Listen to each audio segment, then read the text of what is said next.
BJP सांसद निशिकांत दुबे ने social media x पर पूर्व पीएम इंदिरा गांधी पर किया हमला। लिखा कि 1965 में भारत ने जंग जीता, लेकिन इंदिरा सरकार ने 1968 में रन ऑफ कच्छ का 828 स्क्वायर किलोमीटर इलाका पाकिस्तान को दे दिया।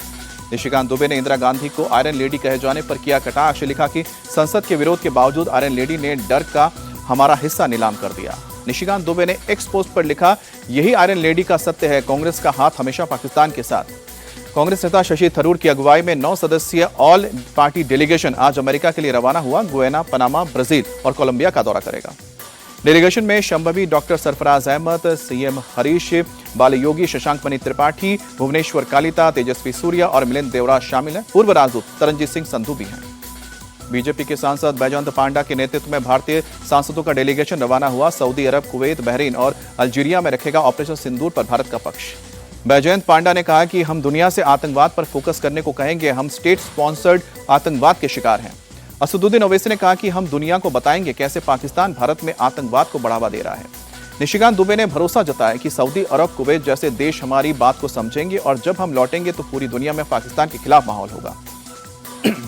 विदेश सचिव विक्रम मिस्री ने दूसरे चरण में 4 ऑल पार्टी डेलीगेशन को ब्रीफिंग दी। ऑपरेशन सिंदूर से संबंधित मामलों की जानकारी दी गई। सर्वदलीय डेलीगेशन में शामिल मनीष तिवारी बोले, पाकिस्तान में 45 सालों से आतंकवाद है, दुनिया के सामने सच्चाई लाना जरूरी है। संजय झा के नेतृत्व में टोक्यो में गए डेलीगेशन ने आज भारतीय समुदाय से मुलाकात की। भारत के ऑपरेशन सिंदूर और पाकिस्तान में आतंकवाद का सच रखना सामने रखा। डेलीगेशन के साथ टोक्यो गए अभिषेक बैनर्जी ने पाकिस्तान को लताड़ा, कहा कि हम सबूत लेकर आए हैं, आतंकियों को पालने वाले पाकिस्तान को बेनकाब करके रहेंगे। जर्मनी की धरती से विदेश मंत्री जयशंकर ने पाकिस्तान को दिखाया आईना, कहा कि भारत अब न्यूक्लियर ब्लैकमेलिंग से डरेगा नहीं।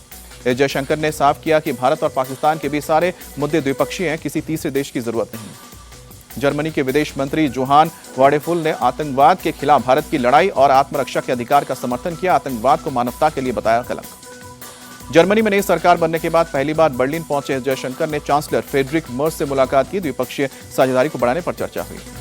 विदेश मंत्री जयशंकर ने एक्स पर लिखा पोस्ट लिखा, आतंकवाद की चुनौती का मुकाबला करने में भारत के साथ जर्मनी की एकजुटता की सराहना करता हूं।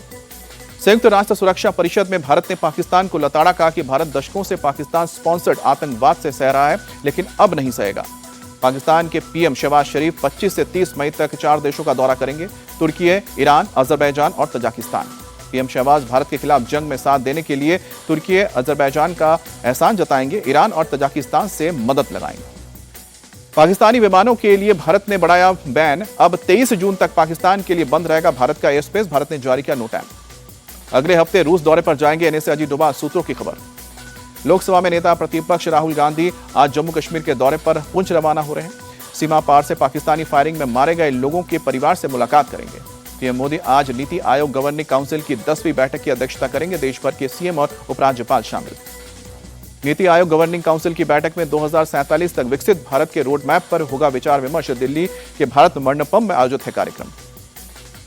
पीएम मोदी का 29 मई से 2 दिवसीय बिहार दौरा। बीजेपी दफ्तर में पार्टी के सांसदों, विधायकों सहित पदाधिकारियों के साथ बूथ सशक्तिकरण पर चर्चा। पीएम मोदी 29 मई को पटना एयरपोर्ट पर नए टर्मिनल और बिहाटा में नए एयरपोर्ट का करेंगे उद्घाटन। 30 मई को सासाराम के विक्रमगंज से कई विकास परियोजनाओं की देंगे सौगात। जन स्वराज पार्टी के संस्थापक प्रशांत किशोर का बयान, बोले कि जनता बदलाव चाहती, हर आदमी बिहार में बदलाव के सुर चाहता है। प्रशांत किशोर ने कहा कि अगले 5 महीने में जनता के पास विकल्प है कि वो पिछले 30 से 35 साल में आजमाए विकल्पों के जगह जन स्वराज को चुन सकते हैं। कोविड-19 की एक और लहर ने भारत में दी दस्तक। अब तक पूरे देश में कोविड के 312 सक्रिय मामले सामने आए। दिल्ली में सामने आए कोविड-19 के 23 सक्रिय केस। दिल्ली सरकार ने लोगों से कोविड के नियमों के पालन की एडवाइजरी जारी की। कर्नाटक में कोविड-19 के 35 एक्टिव केस। बेंगलुरु में 32 केस मिले, किसी की मौत की खबर नहीं। कर्नाटक सरकार ने लोगों से कोविड-19 के नियमों के पालन की अपील की। भीड़ भाड़ वाली जगहों से बचने के लिए कहा, मास्क लगाने के लिए कहा। दिल्ली में बवाना इलाके में एक फैक्ट्री में भीषण आग लगी। हादसे में किसी तरह की जनहानि नहीं।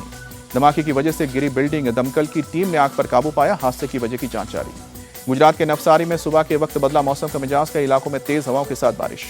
गुजरात के महसाना में मकान के काम के दौरान हादसा। दीवार गिरने से 3 मजदूरों की मौत, 3 घायल। देवरिया में शेड लगाने के दौरान करंट लगने से 3 लोगों की मौत, 5 लोग घायल। अमृतसर में पुलिस और ड्रग तस्करों में मुठभेड़, 1 तस्कर जख्मी। पुलिस ने दोनों को गिरफ्तार किया। आईपीएल में आज दिल्ली कैपिटल्स और पंजाब किंग्स की टक्कर। जयपुर में शाम को 7:30 बजे से खेला जाएगा मुकाबला। आईपीएल में Sunrisers Hyderabad royal Challengers Bengaluru को 42 रन से हराया। हैदराबाद की टीम आईपीएल से हो चुकी है बाहर। हैदराबाद ने पहले खेलते हुए 232 रनों का दिया लक्ष्य। आरसीबी की टीम 20 ओवर में 189 रन बनाकर हुई ऑल आउट।